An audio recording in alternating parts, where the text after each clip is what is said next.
အဘိုးတယောက်ကညီပင်ဘော်ကရွှေတုံးတွေကိုကောက်နေပါတယ်။နောက်ဆုံးတုံးကိုကောက်လိုက်တဲ့အချိန်မှာတော့သူ့လက်ထဲမှာဝှက်ထားတဲ့ကြောက်ခဲတလုံးကိုလည်းအသာလေးကောက်ယူလိုက်ပါတယ်။အဲ့ဒီအချိန်မှာလည်းအရာရှိကသူ့ကိုပစ်ထပ်ဖို့အမိန့်ပေးလိုက်ပါတော့တယ်။ဒီအဘိုးအိုကကြောက်ခဲကိုမြေမြုပ်မိုင်းတစ်ခုစီအမြန်လန်းပစ်လိုက်တာကြောင့်ပောက်ကွဲမှုကြီးဖြစ်သွားပါတယ်။အရာရှိကပြားပြားတလဲဖြစ်သွားပြီးရှေ့တက်တဲ့ကိုပစ်ကြဖို့စစ်သားတွေကိုအမိန့်ပေးလိုက်ပါတယ်။ဒါပေမဲ့မမျှော်လင့်ထားတဲ့အရာတစ်ခုဖြစ်ပျက်ခဲ့ပါတယ်။ဒီအဘိုးအိုကတန်အိုးတလုံးကိုတုံးပြီးကြီးစံအားလုံးကိုကားခွဲလိုက်ပါတယ်။ကပတင်အမေရိကတောင်ဒါကိုမင်းရဲ့အထင်ကြီးသွားပြီးခင်ဗျားကတော့တကယ်ကိုလူဆွမ်းကောင်းပဲလို့ပြောမိမှာပါ။အဘိုးအိုတေးသွားပြီးလို့ထင်ပြီးအရာရှိကဖိခတ်မှုကိုရက်ခိုင်းလိုက်ကစစ်သားတယောက်ကိုတွားစစ်ဆေးဖို့လွတ်လိုက်ပါတယ်။ဒါပေမဲ့စစ်သားကအနားမရောက်ခင်မှာပဲမြေမြုပ်မိုင်းတစ်ခုကအပေါ်ကိုလွင့်တက်လာပြီးပောက်ကွဲသွားလာကြောင်းအဲ့ဒီစစ်သားချက်ချင်းတေးဆုံးသွားပါတယ်။အဲ့ဒီနောက်အရာရှိကဘေးတပတ်စီကနေစစ်သားနှစ်ယောက်ကိုထပ်လွတ်လိုက်ပြီးမဲ့3စက္ကန့်တောင်မကြာလိုက်ပဲသူတို့လည်းအသက်ခံလိုက်ရပါတယ်။သူ့လူတွေတေးကုန်တာကိုမြင်တော့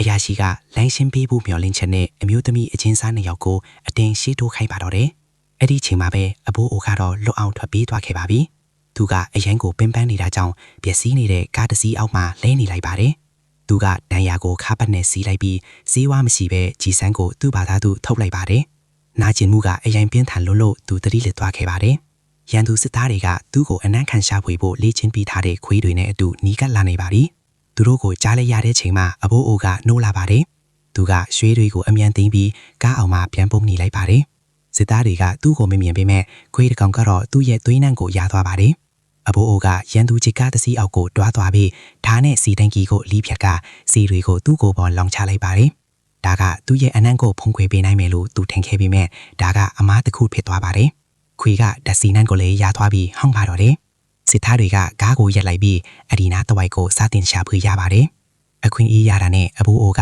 မစ်စီကိုဖီးသွားပြီးမဲ့ခွေးကသူ့ကိုထပ်မြင်သွားပြန်ပါတယ်။စနိုက်ပါသမားကသူ့ခြေထောက်ကိုပစ်လိုက်ပြီးအရာရှိကသူ့ကိုအရှင်ဖမ်းဖို့အော်ဟစ်လိုက်ပါတယ်။ခွေးကသူ့နောက်ကိုလိုက်ပြီးမဲ့အဘိုးအိုကတေးတေးငင်းငင်းနဲ့မိချစ်တလုံးကိုချစ်ပြီးသူ့ကိုသူမိရှို့လိုက်ပါတယ်။ခွေးကကြောက်ပြီးရက်သွားပါတယ်။မိတောက်နေတဲ့အဘိုးအိုကဘေးသွားပြီးမြစ်ထဲကိုခုန်ချလိုက်ပါတယ်။စစ်သားတွေကသူ့ကိုပစ်ချပြီးမဲ့သူကရေထဲကိုရောက်သွားပါသေးတယ်။သူတဲလာတဲ့လေးလံတဲ့ရွှေတွေကြောင့်သူကရေအောက်ကိုနစ်မြုပ်ပြီးပျောက်ခွေသွားပါတယ်။စစ်သားတွေကရေမကူးတတ်တာကြောင့်သူ့နောက်ကိုမလိုက်နိုင်ကြပါဘူး။နိုင်ဝက်လံကြတဲ့အခါမှာတော့အဘိုးအိုကအသက်ကိုလူရှူရင်းရေပေါ်ကိုပြန်တက်လာပါတယ်။သူ့ခေါင်းပေါ်လာတာနဲ့စနိုက်ပါသမားကထပ်ပစ်လိုက်ပြန်တာကြောင့်ရေထဲမှာသွေးတွေပြန့်နှံ့သွားပါတယ်။အရာရှိကရွှေတွေကိုပြန်ယူဖို့ရေငုပ်သမားတစ်ယောက်ကိုလွှတ်လိုက်ပါတယ်။ဒါပေမဲ့ရေငုပ်သမားကရေအောက်ခြေကိုရောက်တဲ့အခါမှာတော့အဘိုးအိုကသူ့လေပင်ကိုလီးလိုက်ပြီးအောက်ဆီဂျင်ယူလိုက်ပါတယ်။လေပေါ်ကစစ်သားတစ်ယောက်ကဒါကိုမြင်သွားပြီးအရန်ကိုကြောက်လန့်သွားပါတယ်။ဒါပေမဲ့အရာရှိကတော့နောက်ထပ်လူတွေကိုပါရေထဲငုပ်ဖို့အမိန့်ပေးလိုက်ပါတယ်